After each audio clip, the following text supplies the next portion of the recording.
এ যেন এক অদ্ভুত দৃশ্য। এক নেতা কথা বলছেন, হঠাৎ পড়ে যান মঞ্চে, তাকে আবার তোলা হয়, আবার পড়ে যান, তারপর এক অদম্য শক্তি নিয়ে বসে বসে শেষ করেন বক্তব্য।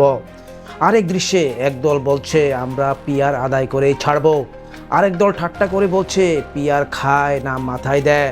এই কথাগুলো শুধু হাসির নয়, এর ভেতরে লুকিয়ে আছে রাজনৈতিক রূপরেখার গম্ভীর সংকেত।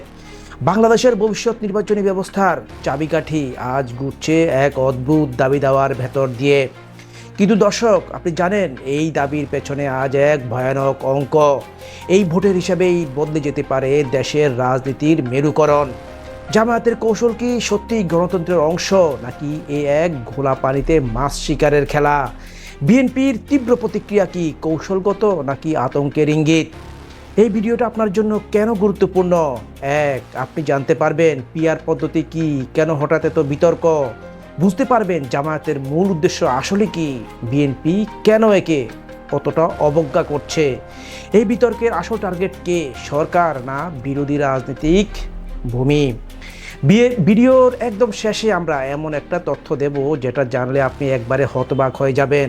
একটি রাজনৈতিক দল এতটা পরিষ্কারভাবে কিভাবে ঘোষণা দিতে পারে আমরা প্লট নেব না, গাড়ি নেব না, দুর্নীতি করব না? তাদের এই ঘোষণার পেছনে গোপন এজেন্ডা কি, তা না জানলে আপনি ভুল বোঝাবুঝিতে থাকবেন। বন্ধুরা, এই জাতীয় বিশ্লেষণমূলক রিপোর্ট আমরা আপনার নিউজ স্পিডে সবসময় পেতে এখনই আমাদের চ্যানেলটি সাবস্ক্রাইব করে রাখুন, ফেসবুকে ফলো বা লাইক দিয়ে ফেলুন। এবার আসি মূল বিশ্লেষণে। রাজধানীর ঐতিহাসিক সোহরাওয়ার্দী উদ্যান, ভরা দুপুর, উত্তপ্ত মঞ্চ। জামায়াতে ইসলামীর জাতীয় সমাবেশে ঘোষণা দিল তারা চাইছে সংসদের সব স্তরের সংখ্যানুপাতিক বা পিআর পদ্ধতিতে নির্বাচন। তাদের যুক্তি, এই পদ্ধতিতে কেন্দ্র দখল, টাকা নিয়ে ভোট কেনা বা কারচুপি অসম্ভব। জামায়াত নেতারা বলছে এ শুধু দাবি নয়, আদায় করেই ছাড়বে। সরকার না মানলে তারা আবারও রাজপথে নামবে। এমনকি আমির শফিকুর রহমান নিজেই ঘোষণা দিলেন আমরা কোনো প্লট নিব না, দুর্নীতি করব না, চাঁদা নেব না, জনগণের পয়সার হিসেব 18 কোটি মানুষকে জানাবো। এই বক্তব্যের মুহূর্তেই দুইবার পড়ে যান আমির সাহেব। অনেকেই বলছেন এ এক সিম্বলিক ফল, রাজনৈতিক ক্লান্তি, নাকি ভেতরের চাপে ভেঙে পড়া। অন্যদিকে বিএনপি কি বলছে? স্থায়ী কমিটির সদস্য সালাউদ্দিন সরাসরি বলে দিলেন পিআর পদ্ধতি খায় না মাথায় দেয়। এটা কেউ বুঝে না। যারা এই পদ্ধতির কথা বলছে তারা আসলে নির্বাচনী বিভ্রান্তি ছড়াতে চায়। স্থানীয় নির্বাচন আর পিআর চাওয়া মানেই উদ্দেশ্য অসৎ। তার মতে এটা এক ধরনের ফেসিবাদ ফেরত আনার ছক। আর জামায়াত, বিএনপির ভাষায় ঘোলা পানিতে মাছ শিকারের পুরনো খেলোয়াড়।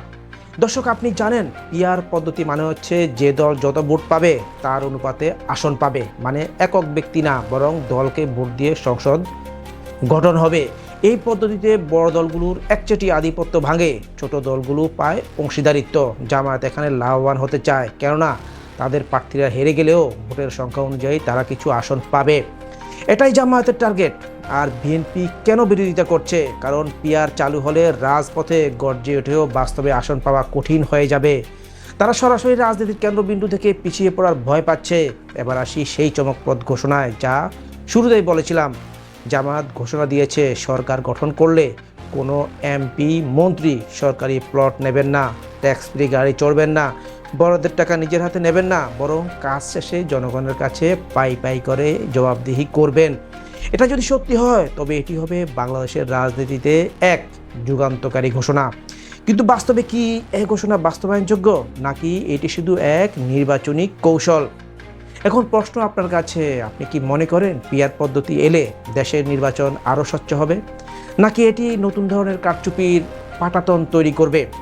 জামায়াতের এই বক্তব্য আসলেই বিশ্বাসযোগ্য, নাকি এটি শুধু জনমত গড়ার একটা কৌশল? কমেন্টে জানান আপনার মতামত, শেয়ার করুন বন্ধুদের সাথে, আর সাবস্ক্রাইব করতে ভুলবেন না, কারণ এমন বিশ্লেষণ আপনি আর কোথাও পাবেন না। এই ছিল আজকের রাজনৈতিক গোলকধাঁধার ভেতরের গল্প। আবার দেখা হবে অন্য এক টান বিশ্লেষণে। ততক্ষণে সাবধান থাকুন, সচেতন থাকুন। আসসালামু আলাইকুম।